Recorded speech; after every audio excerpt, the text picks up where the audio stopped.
I think that these tools, and particularly this mapping tool, give us the opportunity as community groups to model what states should be doing. We have been very active at the state capitol in Illinois, advocating legislatively for more transparency, for openness, for participation, for, I never thought I would say this, for what Texas is doing. Yeah. And have really met incredible resistance.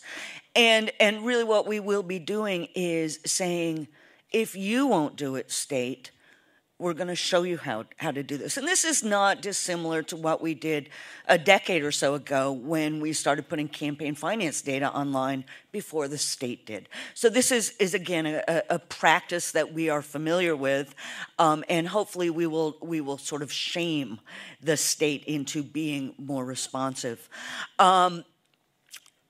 Just very briefly, we have been working legislatively. I think somebody mentioned at the beginning of this morning that Illinois had just, sort of legislatively passed some criteria, and we have.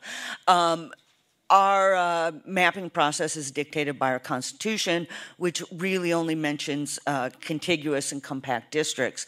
A piece of legislation was just passed in our lame duck session that puts forward some rather good voting rights provisions. And then, so there's one section on voting rights that was really pretty good, and then there's another section that is titled the Transparency and Public Participation section. And if it is transparency and public participation, I really need a new line of work. It is probably the most ridiculous transparency provision I've ever seen. It essentially says that they will have 4 public hearings to discuss the current map, the 2000 map. We've already discussed the 2000 map. We're ready to move on. But it has been very interesting, again, from a coalition building point of view. One of the things that I'm seeing in all of our Midwestern states, and I think we're seeing around the country, is new coalitions coming together around redistricting. So traditionally, you've seen sort of the civil rights community work and the government reform community work, and kind of work on different roads.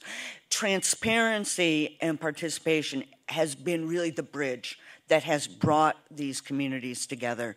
And in a very conscious way, we are working together based on these underlying principles that the map must be transparent. We need to know how these decisions are made, what the criteria is for drawing these lines, and that there should be opportunities for participation.